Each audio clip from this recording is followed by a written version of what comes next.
সাম্প্রতিক সময়ে বাংলাদেশ ব্যাংকের কার্যক্রম নিয়ে নানা আলোচনা ও সমালোচনার মধ্যেই নতুন করে পরিবর্তনের আভাস দেখা যাচ্ছে।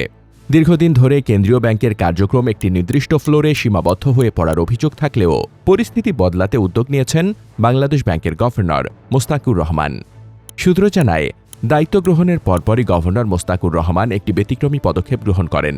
তিনি নিজ হাতে প্রায় শতাধিক চিঠি লিখে পাঠান বাংলাদেশ ব্যাংকের সেই সব কর্মকর্তাদের কাছে যাদের সন্তানরা চলতি বছরে এসএসসি ও এইচএসসি পরীক্ষায় অংশ নিচ্ছে। সংশ্লিষ্টরা মনে করছেন, এই উদ্যোগ শুধুমাত্র ব্যক্তিগত সহানুভূতির বহিঃপ্রকাশ নয়, বরং এটি একটি বার্তাও বহন করে। এর মাধ্যমে ইঙ্গিত দেওয়া হয়েছে যে বাংলাদেশ ব্যাংকের কার্যক্রম আর কোনো নির্দিষ্ট ফ্লোরে সীমাবদ্ধ থাকবে না এবং প্রশাসনিক গতিশীলতা বাড়ানোর দিকেই জোর দেওয়া হচ্ছে। এছাড়া শীর্ষ পর্যায়ের কর্মকর্তার এমন মানবিক ও আন্তরিক উদ্যোগ কর্মপরিবেশে ইতিবাচক প্রভাব ফেলতে পারে বলেও ধারণা করা হচ্ছে।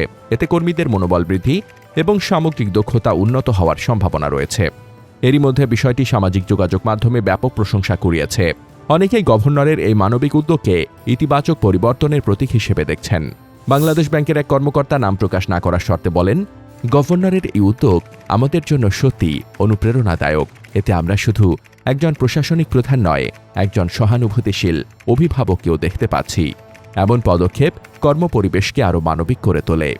এর আগেও পবিত্র ঈদ উল ফিতরের ছুটির প্রাক্কালে গভর্নর বাংলাদেশ ব্যাংকের ৩০ তলা ভবনের প্রতিটি ফ্লোরে নিজে হেঁটে ঘুরে দেখেন।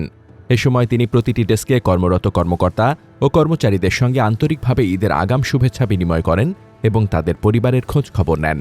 ব্যাংকের কর্মকর্তারা জানান, এ ঘটনাটিও বাংলাদেশ ব্যাংকে বেশ বিরল বলেই বিবেচিত হয়েছে।